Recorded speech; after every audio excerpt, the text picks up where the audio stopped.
Five.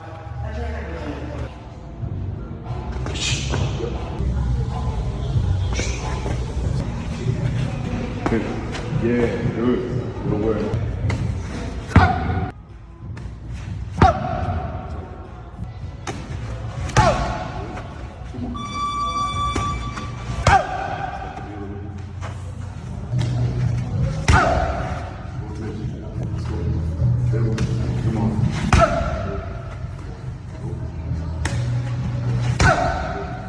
The gates of American Top Team creak open just before sunrise, and out walks a man reborn. Dustin Poirier steps into the gym with no cameras following, no entourage behind him, just his hoodie pulled tight and his jaw clenched with the resolve of a fighter chasing redemption. There's no time for ego. This is his final war, and every bead of sweat, every aching joint, must answer one question: did he give it everything?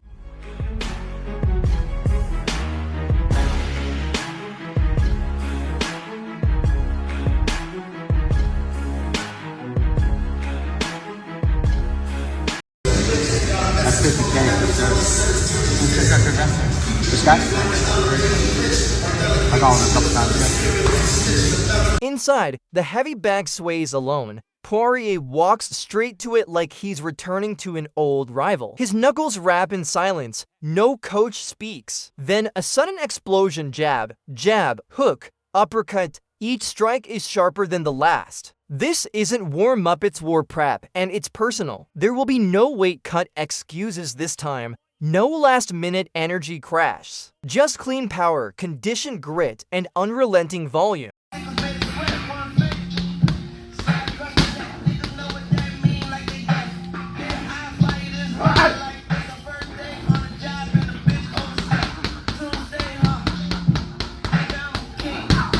Later, he steps onto the mat where his striking coach waits with pads in hand. The pace is relentless: right hook, left kick, switch step, elbow. The combinations aren't just for show, they're Holloway-specific counters, crafted for the man who will throw 100 punches around. Dustin's footwork has tightened. His transitions from offense to defense are cleaner. He's training not for highlight reels but for efficiency, for endurance, for war.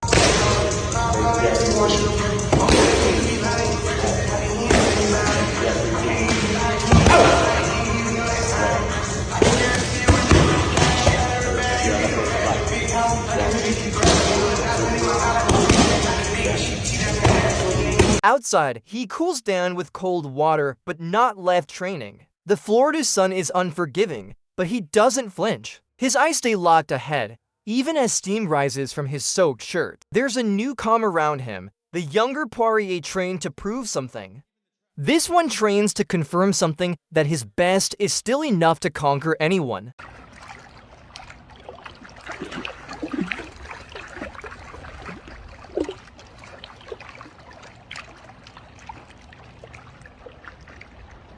Strength and conditioning comes next. Weighted sleds, tire flips, battle ropes, each set pushed past failure. A coach counts, but Dustin doesn't need reminders. He's already in the zone, pulling energy from a place inside that doesn't speak. His body leans out more with each session, carved not from vanity, but from survival. This is a body built to last 5 brutal rounds with a volume striker who never fades.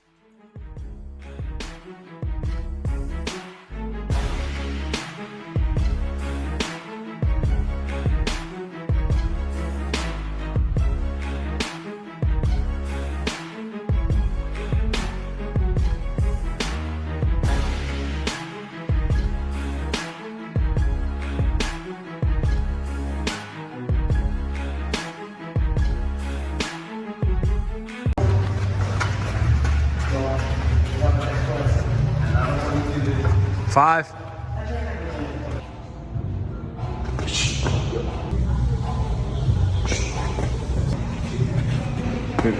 Yeah, good. Good work.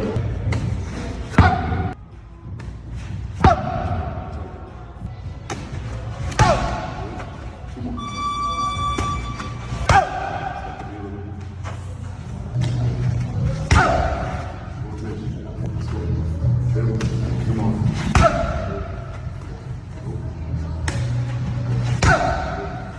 On a question from Joe Rogan about diet plan outside the camp, Dustin replied, Outside of training camp, I've been eating clean. You know, before I would get in shape during camp, and then after the fight, eat pizza every day and enjoy life. You know, but the older I got, the easier it is for me to just eat healthy and be all right. I don't need to eat all that crazy stuff.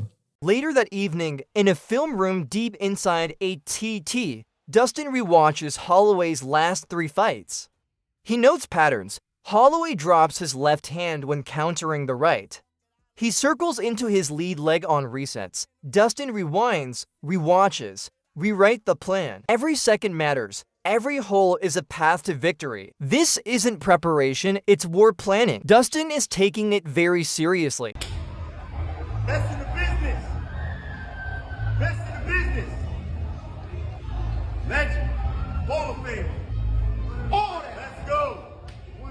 Coming for what's ours. All that. Coming for what's ours. Let's go. Late at night, he enters the gym again. He shadows the box in slow motion, correcting posture, head movement, foot placement. Each frame could be a still from a documentary on obsession. This isn't ego, it's control. They'll be good and bad no matter what during fight week, but what goes through your mind right now as you think about making the last walk to the UFC octagon? I'm scared of it. I'm scared of it. It's bittersweet, you know. I've done this longer than I haven't. The next morning, he runs hill sprints until his lungs scream. Each rep climbs deeper into the darkness. A voice in his head asks, "Are you sure this time?" And with each sprint, he answers, "Yes, there's no margin left." He's left behind the days of last-minute dieting, of energy crash, of fading in championship rounds. He knows what Holloway brings, so he trains harder than the past could ever reach.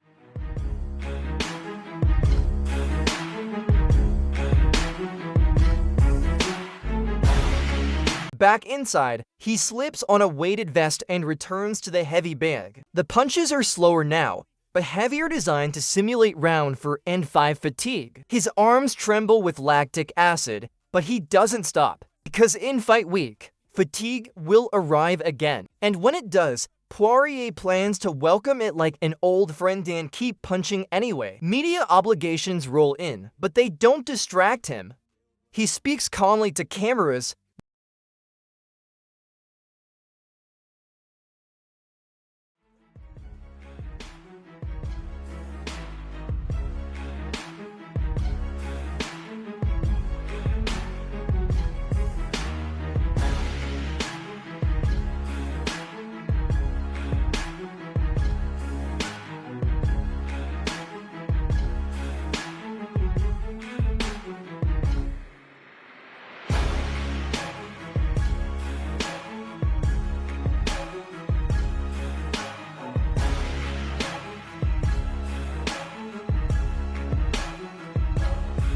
His tone isn't arrogant. It's calm. It's the sound of a man whose body is finally synced with his will. A man who's trained long enough to leave nothing to chance.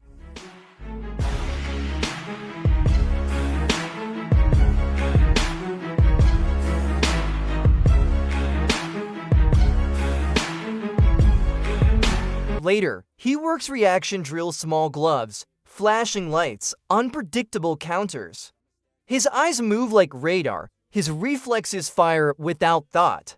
It's muscle memory built from years of war. But there's something sharper about it this time.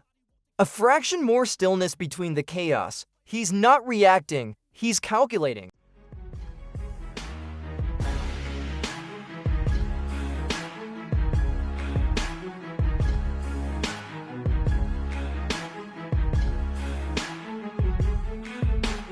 Fight week approaches. Poirier shadow boxes in the cage, lights dimmed. camera circling slowly. He breathes in through his nose, out through his mouth. His gloves twitch. His feet shuffle like a dance he's rehearsed a million times. He is both calm and volcanic. A man with nothing left to prove but everything still left to earn. And then, finally, he speaks to the camera.